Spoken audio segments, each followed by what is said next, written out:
Hey now, ladies and gentlemen. Hey now, hey now, hey now, hey now, hey now, hey now. Welcome to a Tuesday edition of the line. Here we go, man. Short week, baby. Let's do it. We got so much going on, and we're going to let you know what's up, man. Long weekend, as you know. Memorial Day yesterday with a lot of cool events going on.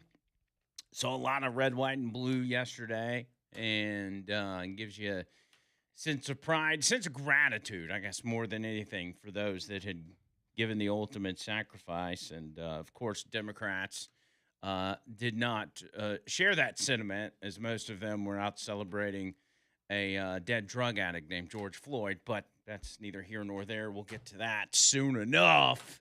But we can't do anything without bringing in the one and only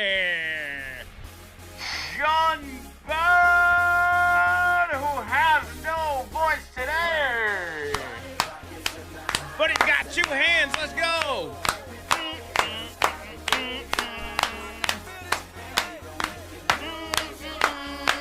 He's also got dance moves. Shake that.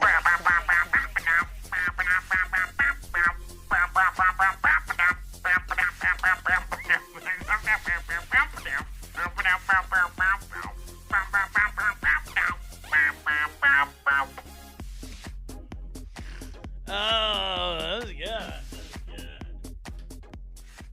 So here's the deal.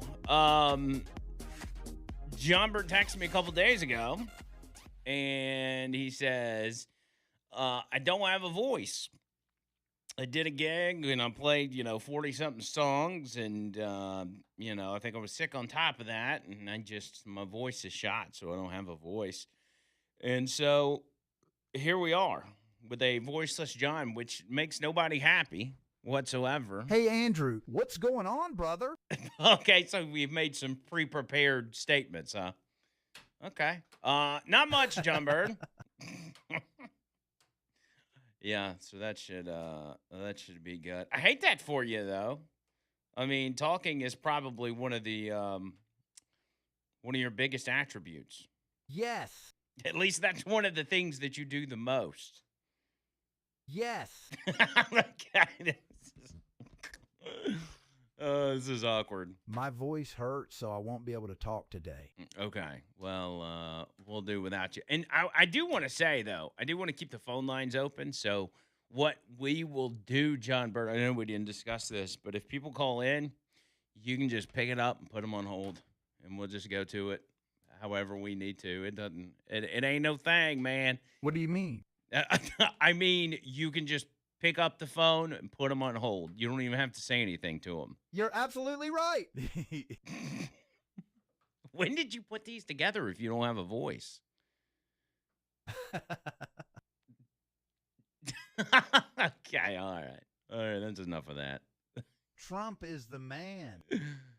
Go ahead and give us all the ones you have, just so we can go through them. And Andrew, you're my bestest friend in the whole wide world. I'm so sick of dumbass liberals and their agendas. Okay, I like that one. Keep that one on standby. No. All right, keep going. What do you mean? All right. Hey, Andrew, what's going on, brother? You're absolutely right. Yes. And that's what we have. That's our that's our arsenal for. Yes. I got you. Okay, fair enough. Just keep the one about the liberals on standby, because Yes. we can definitely use that.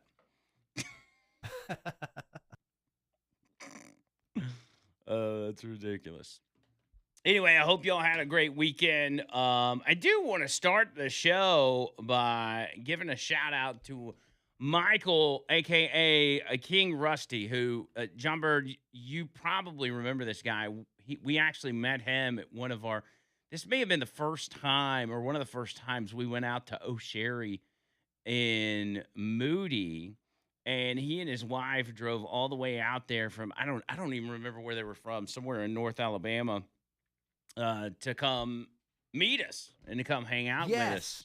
Well, I think Sunday was his birthday, and so his wife hit me up and said, "You know what? I want you to give my husband a birthday shout out. So, happy birthday, my man. Hope you had a fantastic day."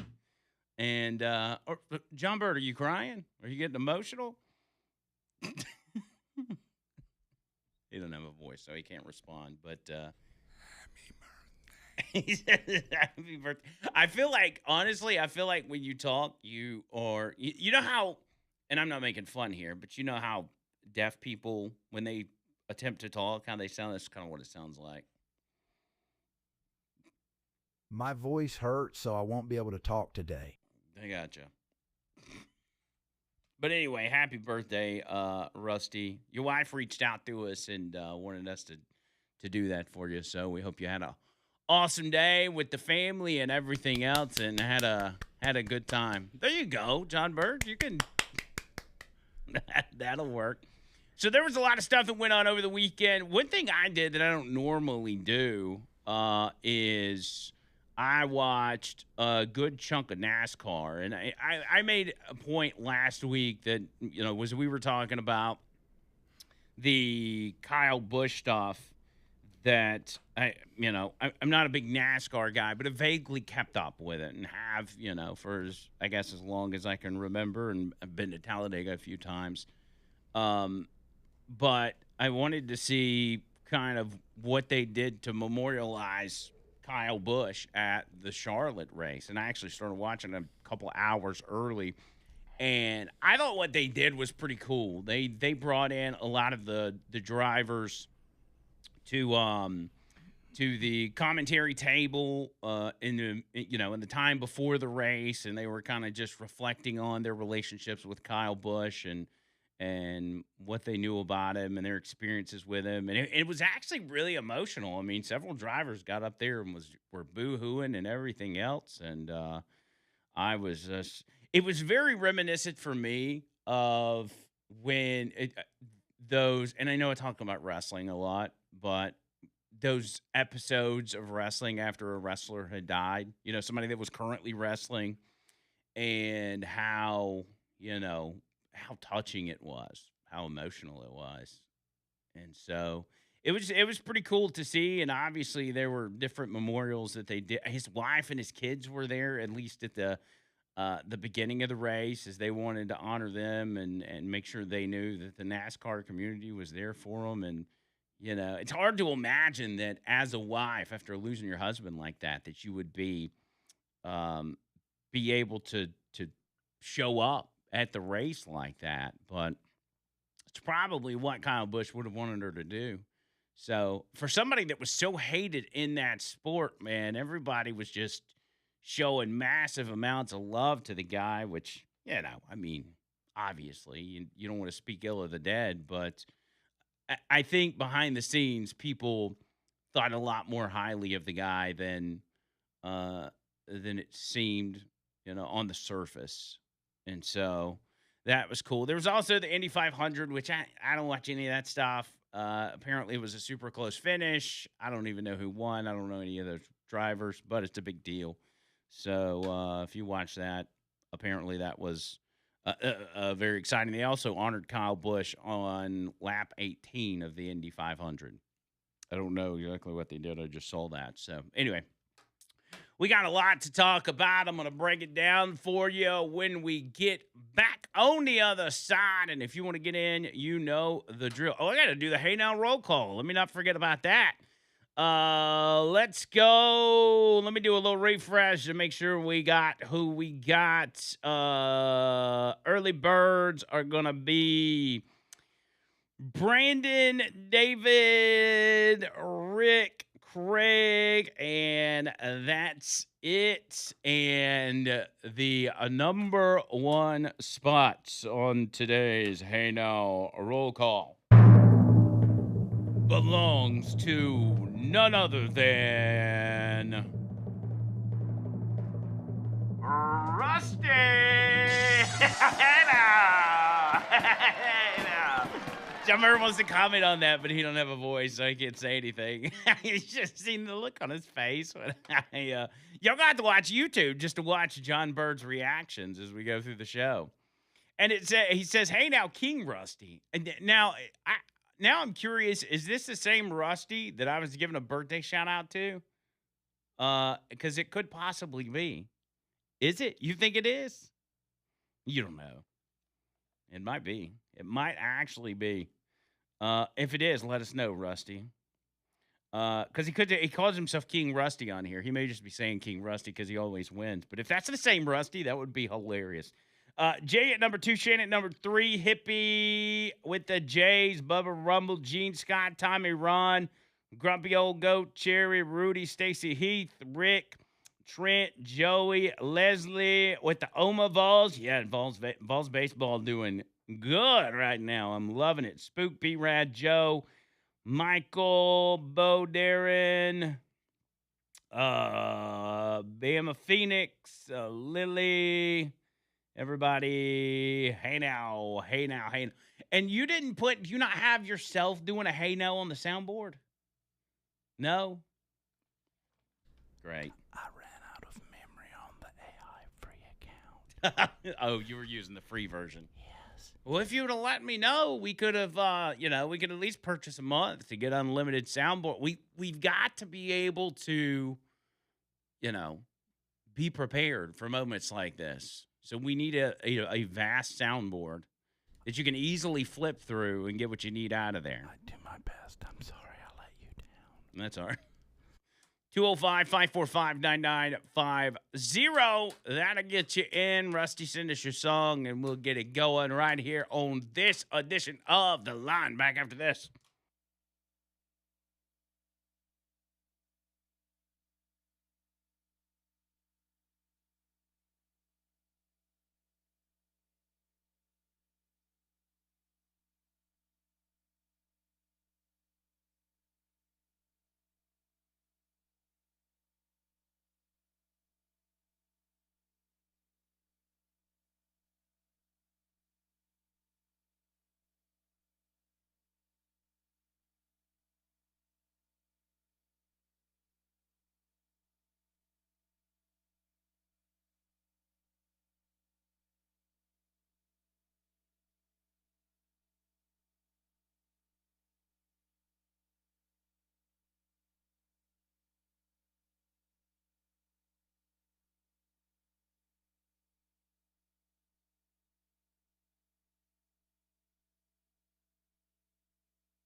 Okay, so it is the same Rusty. I had no idea. So it's the same Rusty that's running roughshod on our Hey Now roll call. That's amazing. Well, happy birthday, dude. That's awesome. Now I'm going to be pulling for Rusty all the time to be winning. Like, I ain't even going to be mad. Used to, it'd be like, I would like the variety of, people getting in there and different people winning. But, if Rusty keeps winning, I ain't even going to be mad about it. I ain't even going to be mad. Yeah, dude, I hope you had a great birthday and all that stuff. So, all right, if you want to get in, 205-545-9950. Remember, you're not going to be able to chat with John Bird like y'all normally do, which that also drives me crazy when y'all get on there and start chit-chatting with my producer so he can't pay attention to what's going on. He's just going to pick up the phone. He's going to put it on hold, and then I'll get to you. So he literally has no voice whatsoever. And also, when he tries to talk to you, it's kind of awkward. Like, it just feels weird in a way that it's like it makes you uncomfortable. So I'd rather him just not say anything. Yeah, same way with the soundboard. I'm going to be honest. The soundboard makes me feel uncomfortable. So not to demean all the work that you put into that.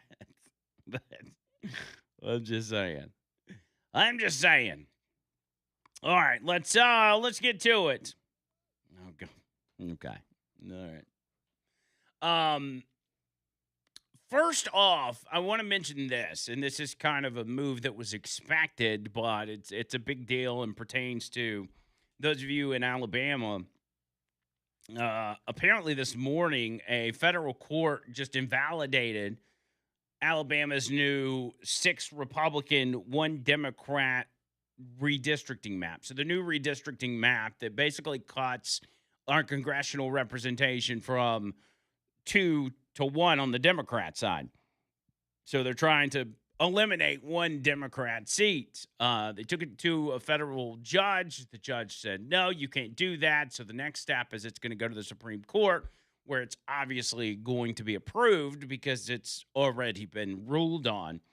But what should happen at the Supreme Court is they should come back and say, no, actually, they should just all of them be red districts. Draw them in a way that shows the appropriate representation for Alabama. And so we'll see. We'll see what happens. I mean, it likely will eliminate one of those Democrat seats, which I'm okay with. Most people are okay with. Everybody except for the individual in power that's losing their seat. But, that really doesn't matter to me. So, let's see. I'm looking for more details. Clarence Thomas and Samuel Alito. Oh, okay. Never mind. That was people speculating on that. All right. So any update on that, we'll bring it to you whenever the Supreme Court gives a final ruling on that, which won't be today. I don't know how long that's going to take, but it's got to move quickly for sure. Let me start off with Ebola, which, is something that's been around for a while. It's been talked about for a while. And in this day and age, it almost feels like society is just sitting on pins and needles waiting for the next pandemic to come around. Ebola is that. Well, I guess the hantavirus was that for a minute, and now it's Ebola. And it has caused UK scientists to rush to create an Ebola vaccine using the COVID jab technology. And so you already see what direction this is going. They're wanting to use the mRNA, or they're actively doing this, the mRNA technology to create an Ebola vaccine so you can be safe and sound and not have to worry about Ebola. It says the Oxford Vaccine Group announced it's urgently producing its candidate vaccine, which could enter human clinical trials in as little as 2 to 3 months if animal testing succeeds. WHO and local authorities have described the situation as spreading rapidly with contact tracing and quarantine efforts underway. However, the risk to the UK and broader Europe remains low, according to the European Center for Disease Prevention and Control. But that doesn't matter because it's time for a new COVID vaccine. So they're on top of that. Also, I'm just flying through some random stuff real quick. Bruce Springsteen. All right. And I know almost nobody in this audience cares about Bruce Springsteen. Maybe you did at one time. Maybe you still listen to his music. I don't know. I've never really been a big fan of the guy or his music, even before he got hyper political. But I couldn't help but see over this weekend, you know how he does his, he has his concerts and he goes on these unhinged rants about Donald Trump and democracy and whatever else. Well, he was seen at one of his recent concerts in Boston using a teleprompter to give his anti-Trump and anti-Elon Musk spiel, which is ironic because you would think that when an artist is coming out there giving you their political beliefs, that they'd be able to just speak from the heart because it is their political beliefs.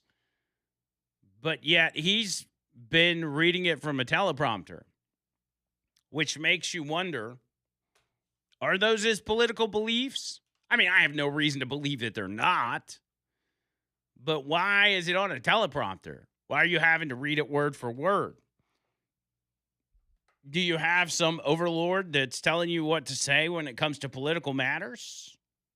And that you're having to read it off verbatim to your Boston audience? I don't know how anybody could stand to go to one of those concerts and listen to that garbage. That's got to be awful. All right, 205-545-9950, the line, Talk 99.5.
Okay. When I talked about the Dixie Chicks last week and Natalie Maines calling Donald Trump fugly and all this kind of stuff, I did get couple people hit me up and they're like, "Have you seen her lately?" And I didn't really respond to them, and I didn't think much of it. I'm like, whatever, she's just another liberal wacko. Which is prime example, like liberal white woman. I watched a little bit of the roast of Kevin Hart last night, and which was, I think it was last week that it came on. And some of the guys were funny. Obviously, Shane Gillis is always hilarious. Um, who else was funny? Tony Hinchcliffe and all of that. But Chelsea Handler was one of the roasters, and she got up there, and I was just like, "Hey, you're dumb." Even some of the comedians on the dais were like, "Your jokes don't even make any sense. You're stupid. You're stupid." That's this chick. So, I just happened to come across one of her recent pictures, I guess, over the past couple years. I don't know what she looks like today, but this is a recent picture. And I'm like, just remember, this is the individual that's calling Donald Trump fugly, all right? That's Natalie Maines from the Dixie Chicks, for those of you watching on YouTube. Oh, wait, what? There's no way. She looks like a female evil villain from a Disney movie. What's the one from The Little Mermaid? Ursula? That's what she looks like. She looks like Ursula from The Little Mermaid. God, man. That's a fat Dixie chick right there. Don't Google that. It'll ruin your day. Do not go look up her picture. It is not going to work out in your favor. All right, 205-545-9950, 545-9950. John Bird. Andrew, I found a way to communicate with you. Okay. All right. So what do you got to do? Do you got to type in your responses? Okay. So let's test it out. I don't really have a lot of confidence that this is going to work, but give me your opinion on the Natalie Maines, the Dixie chick that was calling Donald Trump fugly, who is probably currently at the fugliest point of her life. She's big and fat. Ha ha ha ha ha. Okay. All right. I mean, I guess that could work. I guess we could make that work. I don't know. I mean, there's a little bit of a delay, which I don't know translate on. Absolutely. I don't know that it'll translate on radio the best, but we'll give it a shot. Couldn't hurt anything. So, I get. Why you be so mean? Well, let's do this. Tell us what exactly what happened with the voice thing. Let us know what happened over there, because I mean, from what I understand, you had a gig and you had to play a lot of music, and you thought you just lost your voice from that, but then it hung around, and you still, because this was 2 days ago, you told me you didn't have a voice, and I was like, psh, I mean, he'll have his voice back by Tuesday. That shouldn't be a problem. But apparently it was a problem, because he still doesn't have his voice. My sinuses were bothering me and I ended up playing 46 songs at O'Sherry's Island pub. Okay. the way you read along as you play as the AI voice plays is pretty good. My voice went bye-bye. Okay. Well, that's all right. If you have anything you want to contribute to the show, just, give me a heads up, and okay. We'll put it in there. Now you went from sounding like a deaf person to sounding like Christopher Reeves.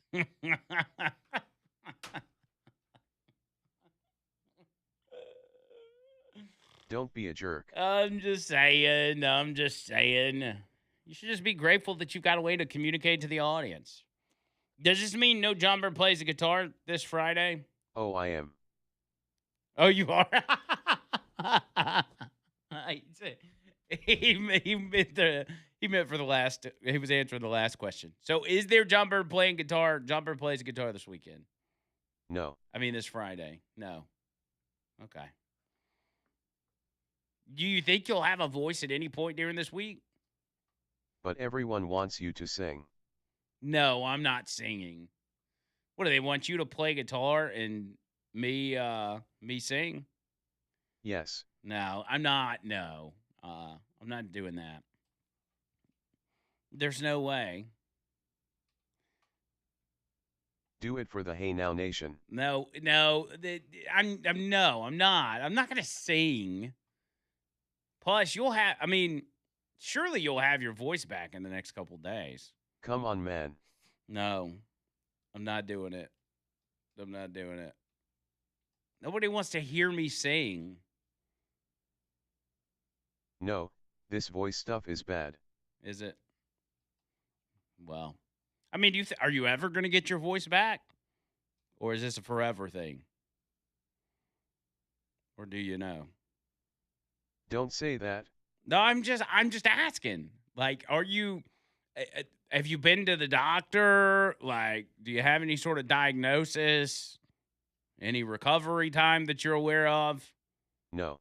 No. Doctors suck. All right. So you're just going to deal with it. I've never lost my voice to that level. I'll be okay. With multiple days. So it went out on Saturday. You had the gig. I guess you woke up Sunday and it was gone. And then Yes. And then Monday, you still didn't have it. Yes. And then today, obviously, it's no longer there. Yes. So what do you think tomorrow holds? Do you think you'll have your voice tomorrow? More misery. More misery tomorrow. Okay.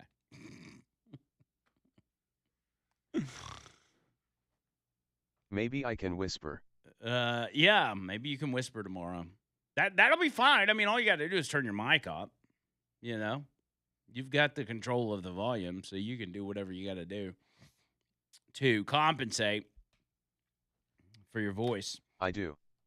There's this funny video, and it's a guy. God, what's the guy's name?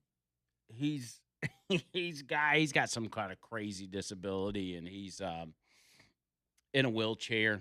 I mean, he can crawl around and stuff, but it's, his arms and legs are all jacked up or whatever. They're all. I go, what's the guy's name? He does a lot of funny videos. He just does some just weird stuff. But he's got whatever the disorder is. It's got your arms and your legs all crooked, and he teams up with this guy, and they go out and do a video where they're at the store together, like Walmart or something.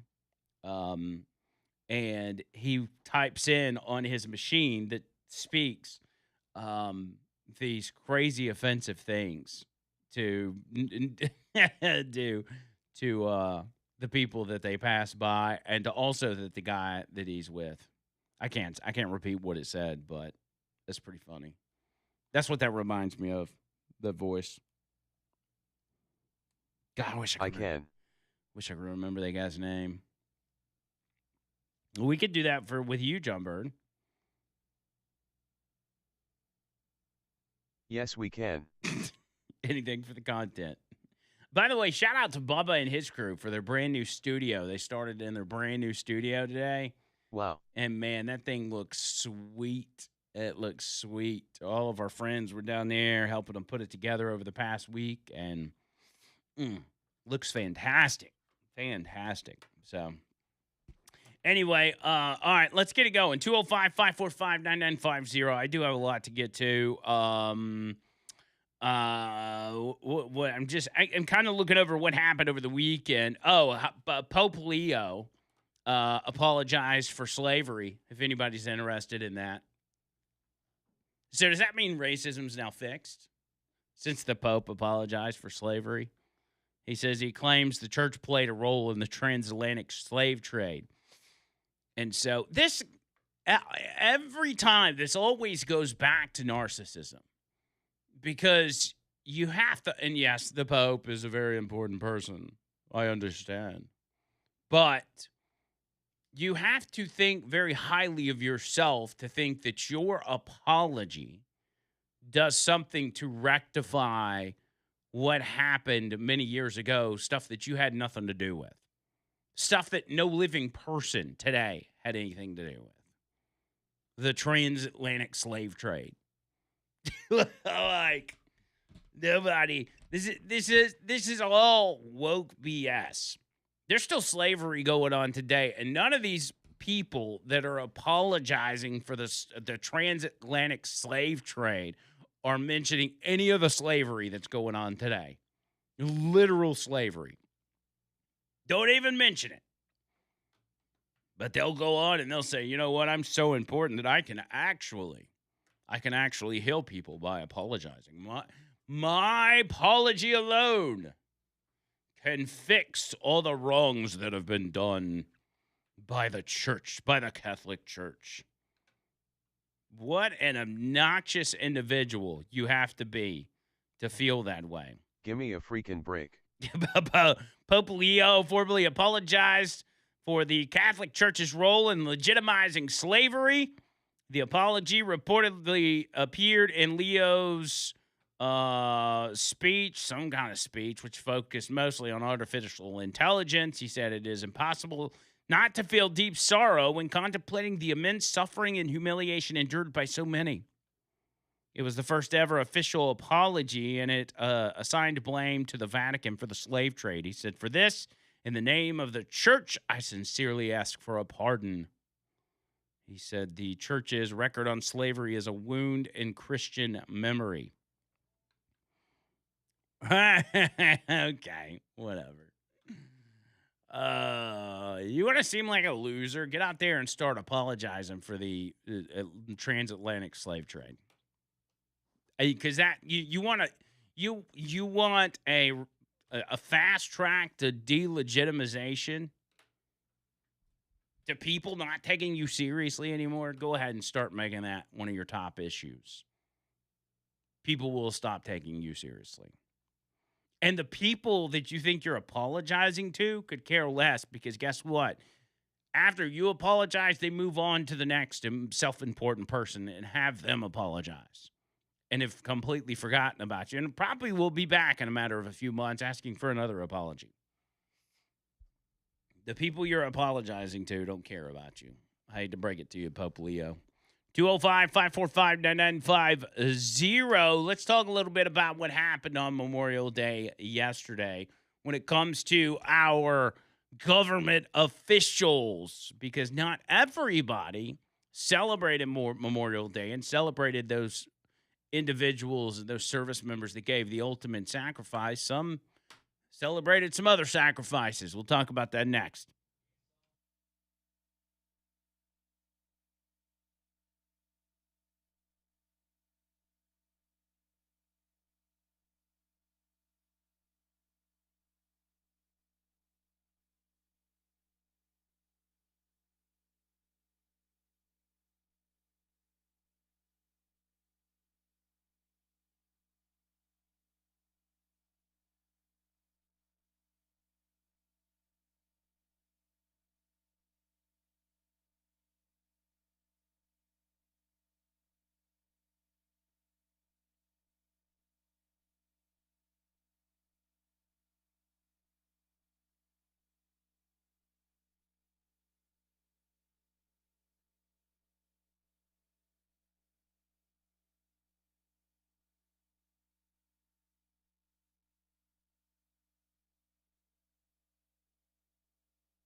All right, so I'm going to keep reminding you guys because people are calling and hanging up because John Bird doesn't have a voice, so he's having to just pick up your phone calls and immediately put you on hold.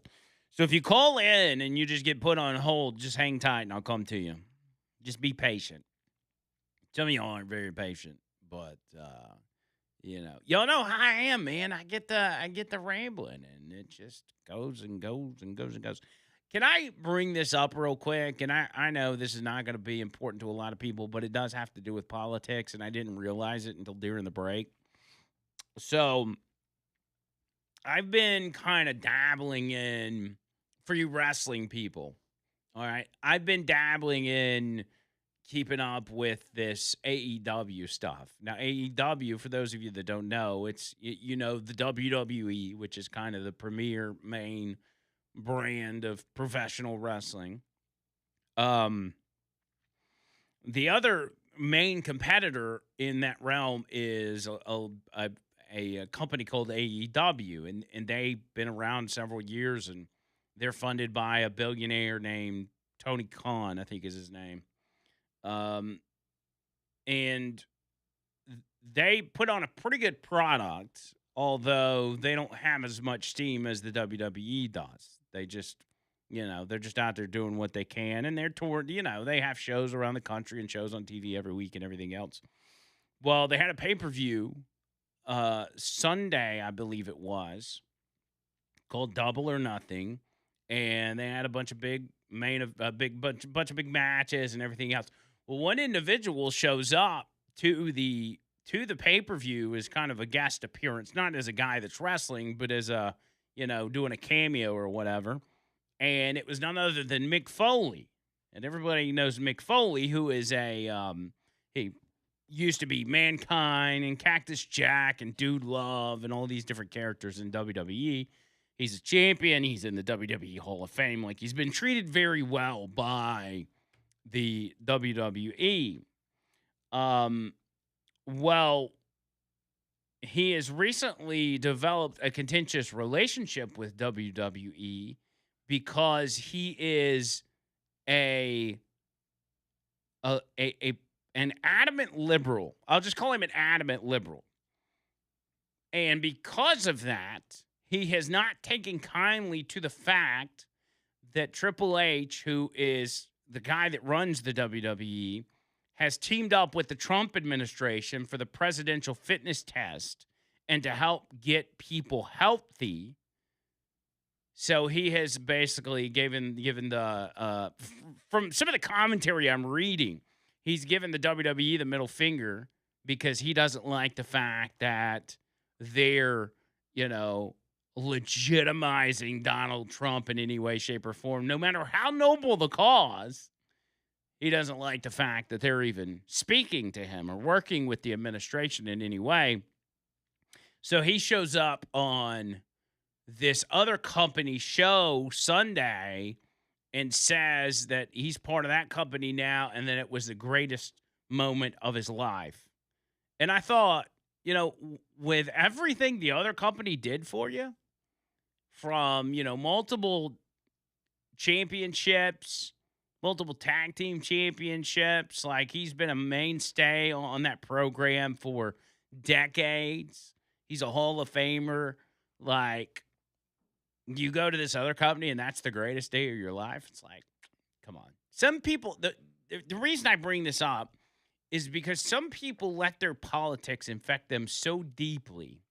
And I don't necessarily mean in a way like how we feel and how we care about our country and we want the best for our country.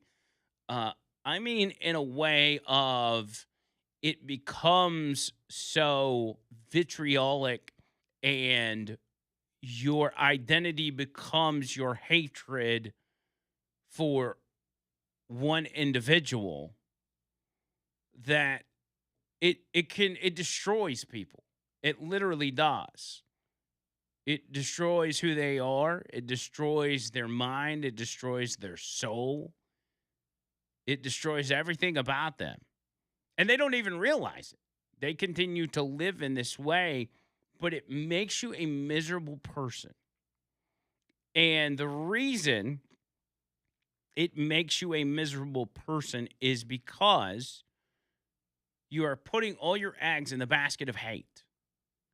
Your number one priority, the number one thing you care about the most, that you invest all your time and all your mental energy into, is something about hate, hating someone.